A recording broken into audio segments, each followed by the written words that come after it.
I am opening. My wife and I are trying to open an account, in Europe. One, because we're also setting up a foundation. But you better listen to me carefully. Until I left all my life, together with that of my wife, until I left office, schooling, officer, and until I left office in the year 2000, I never had a foreign account. Never. The CIA, the German intelligence, British MI5, your Italians, the French, all of you go and look into every bank account. And to tell the world whether my wife and I ever had $1, 1 penny, anywhere, in any bank, in any part of the world before I left office. I never did. Interestingly, and it never occurred to me, I had no desire for it. The only time it struck me that I needed a foreign money was when my wife was ill. And it was a situation we could not deal in my country, in Ghana. And we looked for the most affordable place, which was in a university in Europe. That was the first time I suddenly realized how naked I was in terms of, I couldn't even save my wife's life, a very noble lady who had been through trying times with me. That's when I started calling around the world, friends, can you help, etc. So having no account, oh, by the way, before I left office, we knew she was going to have this operation, so we had even put a little money aside. I think it was about $22,000 it was going to cost us.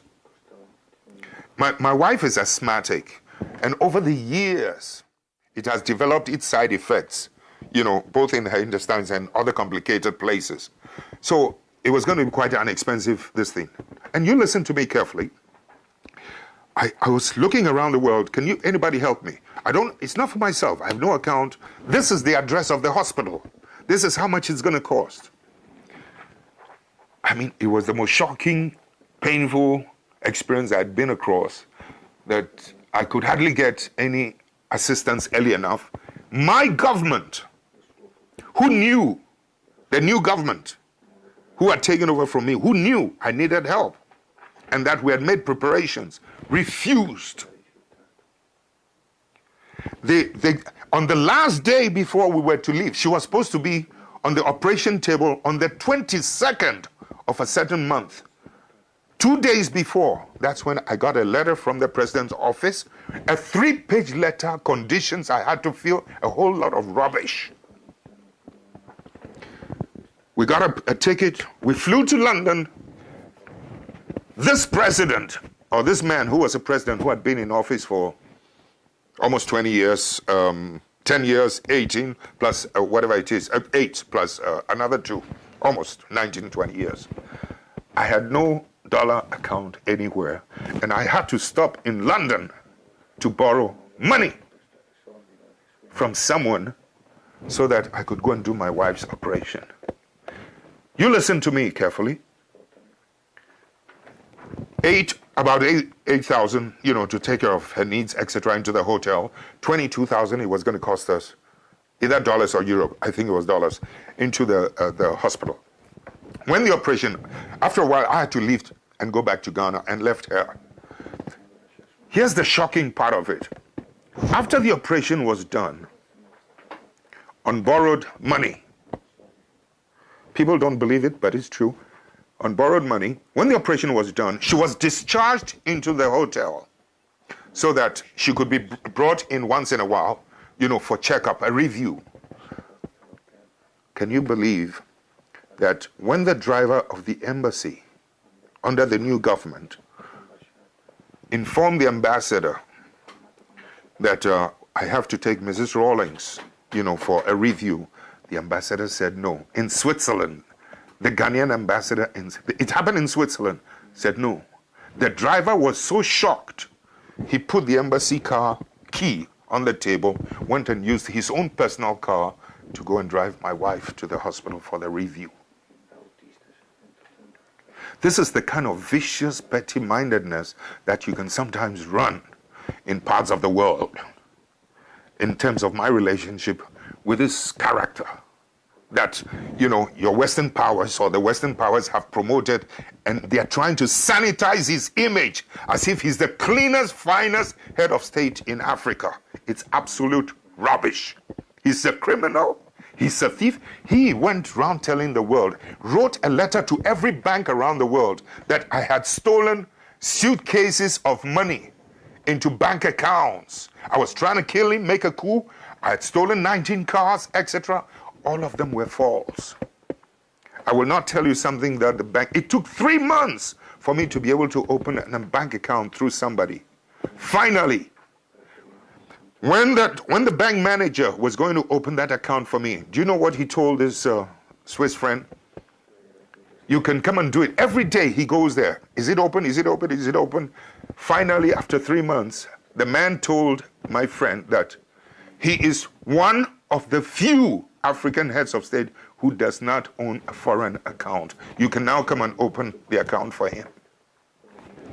I mean, the point I'm trying to make is, look at the difficulty I had from my own government, from outside.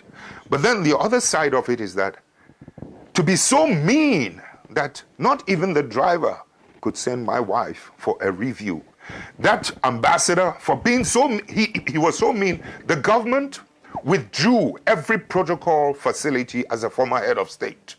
I have to carry my own suitcases, never mind. They even tried to get Swissair not to give me protocol. And Swissair told them, hey, you don't do that. They tried to campaign with other governments. Don't give this man protocol facility, etc. And yet, I'm supposed to have been the man who turned the situation round in Ghana, in West Africa. So in effect, what I'm trying to say is that we've had a pretty rough time, but the more you show hatred towards your opposition, sometimes towards us, the more you get promoted in some parts of the world. It's not healthy. I mean, we must begin to stop treating oppositions and ourselves as enemies. We must begin to rather engage in constructive relationship, constructive criticism, and not attempt to destroy and to see the opposition as your enemy to be destroyed. I mean, factories we don't have time. 2 hours, 1 hour is not enough. 30 minutes is not enough for you and I. I need 9 hours. I need 8 hours to wake you up in Italy, in Europe, to the problems we're going through in Africa. Yes. Parlando di moralità, Mr. Rawlings, lei dopo 20 anni di presidenza ha dei conti correnti all'estero?